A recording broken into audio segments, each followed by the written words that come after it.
So, Ralph, now I've got a couple of questions, and people will think these are staged. You do not know the questions that are coming to you. Um, and the question number one I've got for you: did you know injustice existed in society?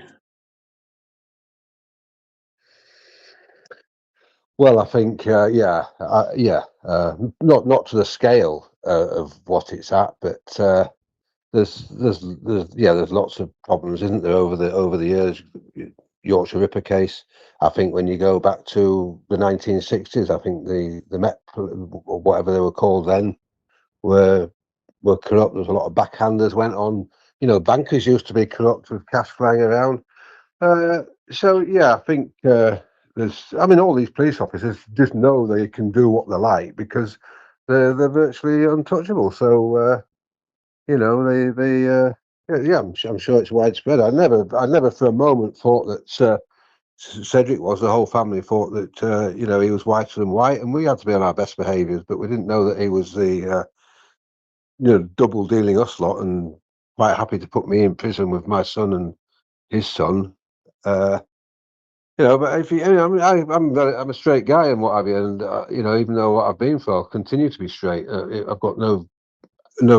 I don't want to turn to crime, but I had a fair trial here. The Greeks have been very, very honest. So I just hope justice prevails, and all this corruption has kind of got out of society. But when you've got a prime minister that's lying like he does to the Houses of Parliament over one thing and another and protecting the rape gangs and whatever, and he's obviously involved in some dodgy dealings himself with these rent boys and other people. Yeah, I think it's your country's a recipe for disaster, unfortunately.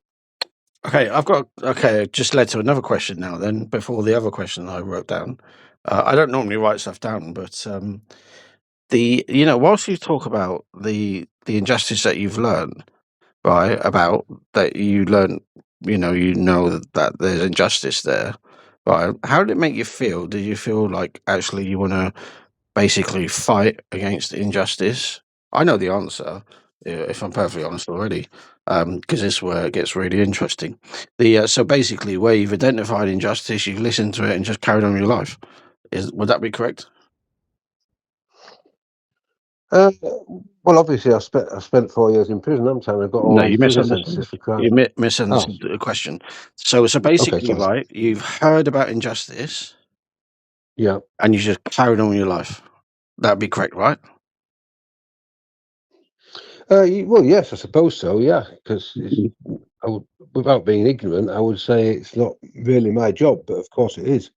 Mm. Any injustice should be part of anybody's job. Even the police officers that work for West Yorkshire Police at this current time that have listened to this program should be holding even senior officers to account.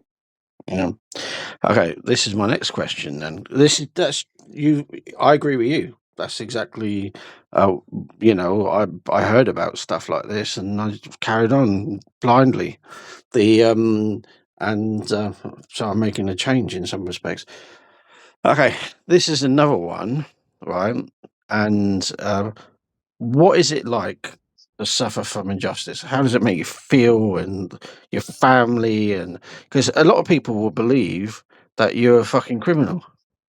But Mm. what does it feel like? Um, to yourself personally, how it impacts your family and all that sort of stuff to be a victim of injustice.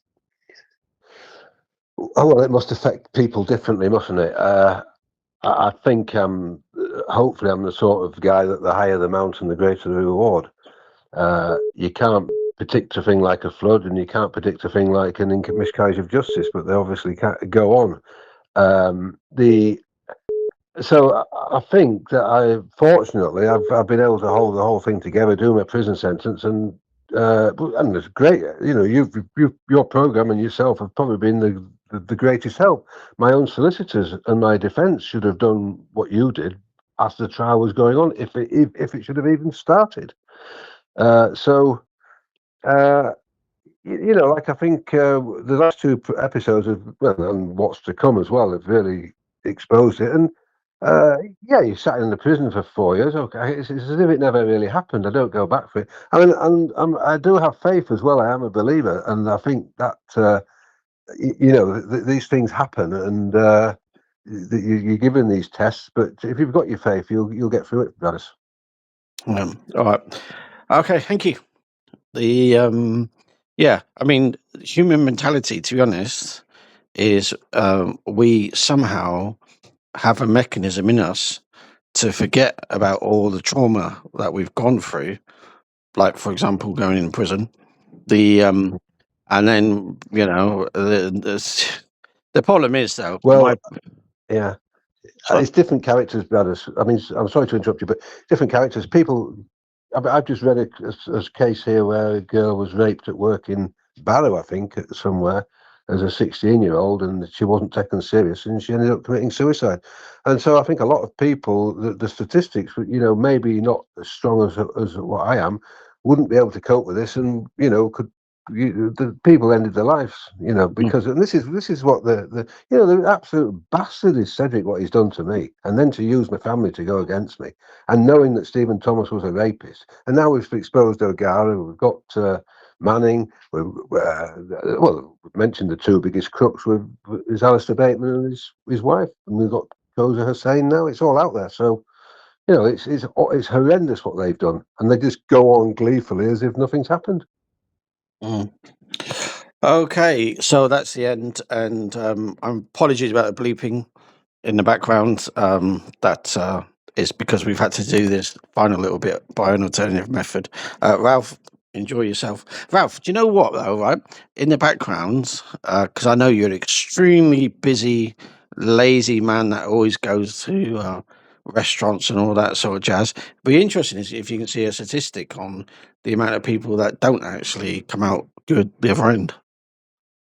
Yeah, I am very blessed that I have my faith, and I've even though my family's deserted me, or most of them have, I've still got some very, very good close friends around me, and you can't choose your family, but you can choose your friends, and when you've got a family that have done what they've done to me, you wouldn't want that family anyway. Yeah, I do a lot of talking about the your friendship group. Your family you can't change. It is what it is. But you can certainly choose the people you associate with and who your friends are. Anyway, leave it there.